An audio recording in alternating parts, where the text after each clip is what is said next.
Este é um trabalho voluntário, sem fins lucrativos, que oferece livros gravados em MP3 para aqueles que não têm condições de ler livros impressos. Para ouvir este e outros livros gratuitamente na íntegra, acesse nosso canal e leia as instruções na aba Sobre. Este livro foi gravado para o uso exclusivo da pessoa com deficiência visual, não podendo ser comercializado de acordo com a Lei nº 9.610, de 19 de fevereiro de 1998. A possibilidade de se lidar com a energia da vontade se dá, então, em 2 graus diferentes. O primeiro refere-se aos que desejam chegar à meta, e, não sabendo como fazê-lo, pedem ajuda a quem os guia e os mantém pelas rédeas.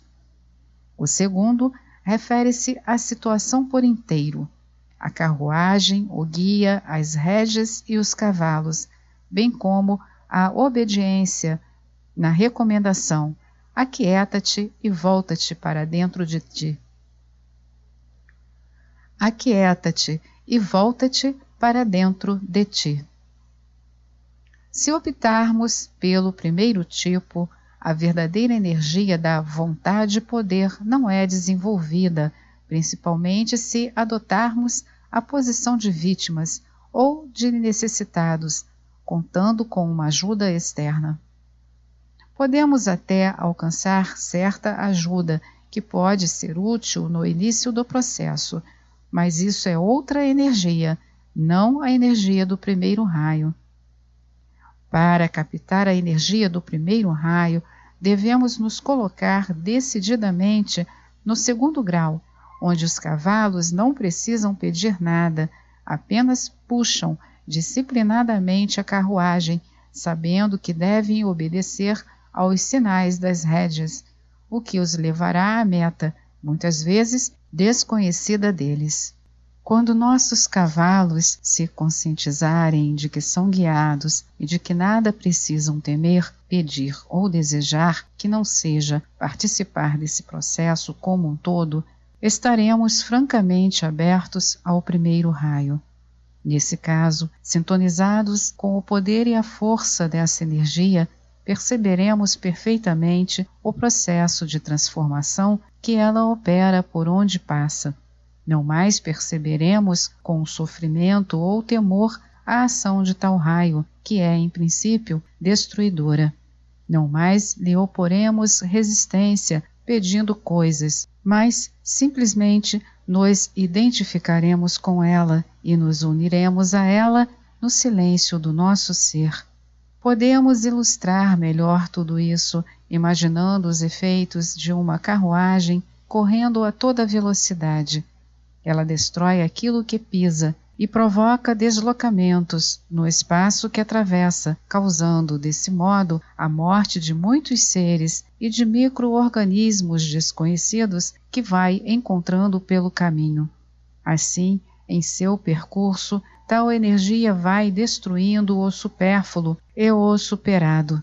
Se permanecêssemos identificados com o aspecto externo do que está ocorrendo, sentiríamos apenas a dor e a morte, enquanto a carruagem prossegue rumo ao seu destino. Os cavalos ficariam impressionados com o que veriam ocorrer sob seus pés, deixando de perceber o processo como um todo e de identificar-se com a meta, com aquele que está por trás guiando. Eles esqueceriam as rédeas e o alinhamento. Querer essa força e ao mesmo tempo pedir algo é, em certo sentido, anulá-la, pois um pedido implica dirigir-se a alguém exterior ao ser, e não ao próprio interior. Krishna faz parte da carruagem, isto é, de todo o ser. Não é ele a essência? É mistério, então, em dado momento, pararmos de pedir e decididamente sermos aquele que é, o que dá e o que recebe. Antes disso, dificilmente a ação do primeiro raio será vivida nas reais proporções em que pode ser manifestada em nós. A energia da vontade-poder é percebida de maneira pura, conforme dissemos, quando estamos recolhidos em absoluto silêncio. A chave, pois, é o silêncio, o esquecimento do conhecido e a capacidade de abertura, sem receios, para aquele centro desconhecido dentro de nós. Esse é o processo mais simples e direto, a partir do qual tudo acontece. Não é preciso pensar nas próprias resistências ou em qualquer outra coisa, pois tudo será dissolvido como consequência dessa pura concentração silenciosa. Cuidar, pensar e trabalhar as próprias resistências é o caminho mais longo. Abrir-se ao desconhecido, ciente das resistências, mas fechando-lhes a porta, é o caminho breve e direto, indicado pelo primeiro raio. Cada indivíduo poderá perceber seu próprio ponto e, a partir dele, ir em direção ao próximo passo, mas, seja qual for sua situação, saiba que deverá dizer ao final: seja feita a tua vontade. A vontade superior é, pois, este primeiro raio, o da vontade-poder. Quando a vontade atua. Outro símbolo que também expressa a energia da vontade-poder do primeiro raio é o de um homem ao leme de um navio.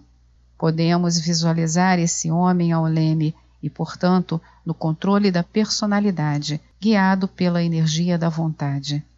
Vontade espiritual é algo misterioso. O homem ao leme não se esforça para fazer o navio prosseguir. Ele apenas mantém suas mãos firmes, deixando que a energia da vontade provoque os acontecimentos. Muitas vezes, vontade é confundida com o esforço, que é característico da personalidade. Nesse símbolo, fica patente que os corpos já estão perfeitamente integrados entre si, uma vez que são representados por um único objeto, o navio.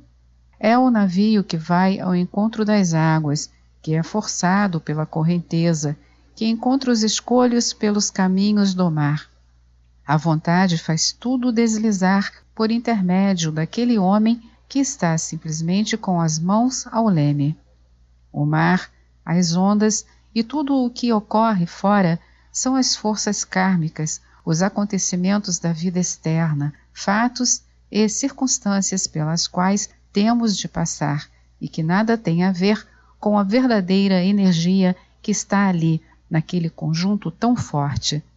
Aquele homem sabe aonde vai chegar e tudo que a vontade está impulsionando. Conhece bem o navio e o mar, mas não está envolvido com eles. Mantém a mão ao leme e deixa que tudo se realize. Esse homem é o símbolo de uma personalidade integrada, isto é, perfeitamente alinhada com o propósito da alma. Se o homem abandonasse o leme porque está acontecendo alguma coisa dentro do navio, ou porque o mar está agitado, ou pela chuva, ou algum maremoto, não chegaria ao seu destino. Se, ao estar atento ao que se passa à sua volta e dentro de si, ele se deixasse envolver pelos fatos e soltasse o leme, a vontade não poderia mais agir abertamente. Ao contrário, daria lugar ao desejo, que talvez se manifestasse como tendência a chegar a outro porto, sujeito às forças presentes no mar e no próprio navio. Visualizando essa imagem, podemos fazer profundas reflexões e tirar ensinamentos para a própria vida. A partir dela, teremos uma ideia real do que é a vontade e veremos que em muitas circunstâncias seria melhor ficarmos quietos e atentos, com a mão ao leme, alinhados com a própria alma e deixando essa grande força agir, mantendo-nos na mesma postura, bem despertos, sem abandonar o lugar em que devemos estar. Evidentemente, se o leme for solto, o navio ficará desgovernado. O navio pode também representar um único e mesmo desejo ou uma ideia dominante.